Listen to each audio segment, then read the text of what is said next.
YouTube లో ఏదో ఒకటి చేసి డబ్బులు సంపాదించాలి, అది ఆ థాట్ వచ్చింది. అది ఉండింది కానీ ఎక్కడ ఒక వే దొరకట్లా.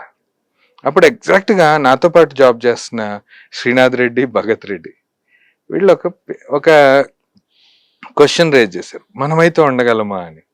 వీళ్ళు ఏం చేశారు, నాకు చెప్పకుండానే కొంతమందిని సెర్చ్ చేశారు, ఈ వంట చేసి పెట్టాలి, ఒక పెద్ద ఛానల్ పెట్టాలని.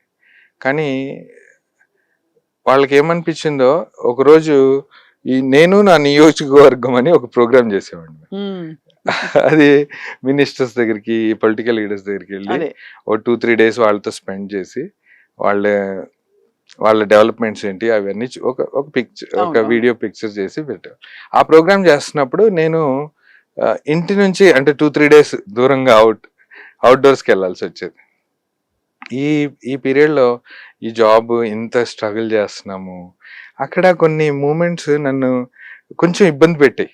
ఆ లొకేషన్ లో షూట్స్ కానీ ఏదో ఫేక్ చేస్తున్న ఫీల్ ఉండేది. ఇవన్నీ వద్దు ఇంకే. ఆ టైంలో ఎగ్జాక్ట్ గా భగత్, శ్రీనాథ్ ఏం చేశారంటే, డార్లింగ్ నువ్వే ఉండు, మనం పిల్లలకి పెడతామని ఒక చిన్న స్పార్క్, ఒక ఐడియా వచ్చింది.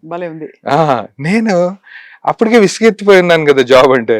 అరే ఇదేదో బాగుంది, యూట్యూబ్ లో చేద్దాము, మనకు వచ్చే శాలరీ మనకు వస్తే సరిపోతుంది అన్నట్టుగా. మరి ఎలా జాబ్ వదిలేస్తే అది క్లిక్ అవ్వకపోతే జాబ్ పోతుంది కదా, ఎన్ని సంవత్సరాలు ఈ గుడ్ విల్ అంతా పోతుందని. లేదు డార్లింగ్ నేను రిజైన్ చేయను, మీరు ఎప్పుడు షూట్ పెడితే అట్లా వీక్లీ వన్స్ ఒక రోజు లీవ్ పెట్టు, వీక్ ఆఫ్ రోజు మనం భోజనం పెడదామని అనుకున్నామండి.